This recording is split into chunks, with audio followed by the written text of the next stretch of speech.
Bom, vamos lá. Hoje a gente vai mergulhar de cabeça nessa análise para desvendar uma das citações mais polarizadoras e, confesso, mais espinhosas da nossa era digital. A ideia aqui é entender as mudanças estruturais e profundas que aconteceram na forma como a gente se comunica. Não se trata só de ler uma frase solta, sabe? Nós vamos literalmente dissecar a anatomia de como a informação circula nos dias de hoje.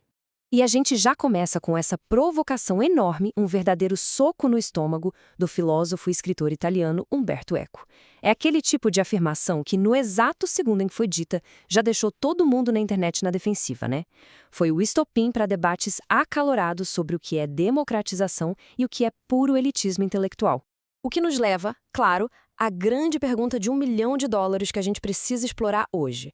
Será que isso foi só um insulto elitista de alguém que sentia falta dos velhos tempos da mídia?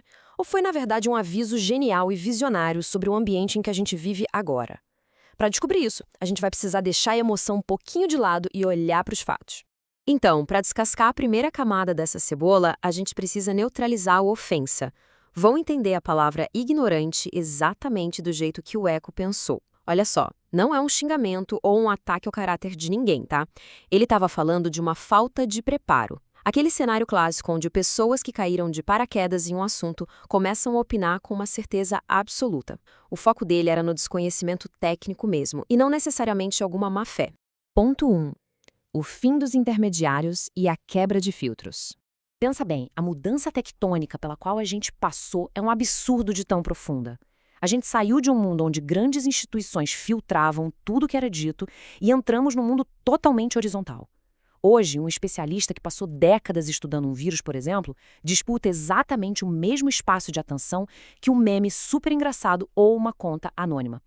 A hierarquia do conhecimento ficou meio embaçada e a gente acaba muitas vezes confundindo quem tem mais likes com quem tem mais credibilidade. E aí entra o pulo do gato, a tecnologia. Os algoritmos são como megafones gigantes. O detalhe é que eles não estão nem aí se o que você fala é verdade ou mentira. Eles querem saber o que gera engajamento. O que isso significa no mundo real? Que as polêmicas absurdas e os discursos mais extremos sempre vão ter muito mais holofote do que aquela análise super equilibrada e bem pensada. A máquina recompensa o choque. E isso nos leva direto ao ponto 2, o verdadeiro custo dessa opinião instantânea. Sabe aquela sensação de que você precisa ter uma opinião sobre tudo, agora, nesse exato segundo? Pois é, esse ambiente cria uma pressão bizarra por respostas imediatas. Não dá mais tempo de sentar, estudar e refletir. As nuances, que são tão vitais para entender o mundo, são esmagadas por frases de efeito curtas. E o mais louco, muita gente começa a construir a própria identidade em cima dessas opiniões. E quando a sua opinião vira quem você é, discordar deixa de ser um debate saudável e vira um ataque pessoal. E como a internet adora a velocidade, a gente se depara com um problema monumental de desinformação. O ecossistema favorece reações de bate-pronto, fazendo com que mentiras completas, manchetes feitas só para caçar cliques e vídeos cortados fora de contexto se espalhem como fogo em palha seca. Tem até um ditado que diz que a mentira dá volta ao mundo enquanto a verdade ainda está amarrando o sapato, né? E é bem por aí. As correções raramente ganham a mesma atração da fofoca original. O resultado prático disso tudo? Um empobrecimento assustador do nosso debate. A gente basicamente trocou a cultura do saber fundamentado pela cultura do eu acho. A vontade de entender o lado do outro foi substituída pela vontade de lacrar, vencer e destruir o argumento alheio. E a autoridade intelectual, aquela que dá trabalho para construir, acaba jogada para escanteio. Como eu disse antes, o especialista vira só mais um cara gritando no meio da multidão. Agora, vendo todo esse caos e superficialidade dominando, a gente tem que parar e se fazer uma pergunta muito honesta. Como é que a gente sobrevive a isso sem pirar e, mais importante, sem ajudar a fazer ainda mais barulho? Ponto 3. A educação midiática, o nosso possível remédio. Aqui, a gente precisa pisar no freio. A solução passa por cada um de nós agir como curador da própria dieta de informação. É coisa prática, sabe?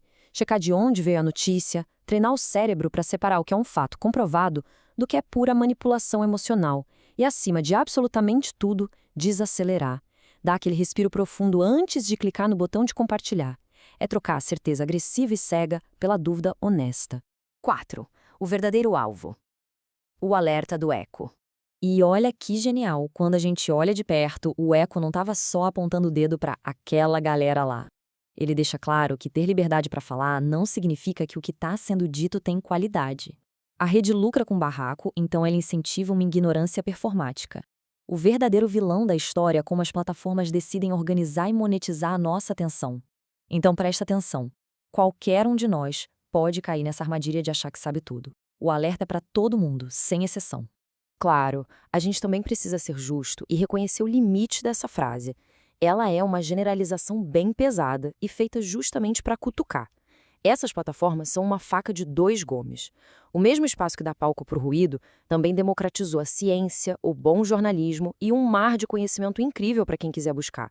É o uso que a gente faz da ferramenta e os incentivos por trás dela que ditam o resultado. Então, no fim das contas, a força dessa provocação não está em ofender, mas em jogar a responsabilidade para o nosso colo. E a reflexão que fica para a gente fechar essa análise é a seguinte: nós vamos continuar deixando a máquina e os algoritmos nos empurrarem para esse ciclo exaustivo de opiniões rasas e instantâneas, ou vamos finalmente encarar o alerta do eco e assumir as rédeas da nossa própria comunicação? Pensa nisso.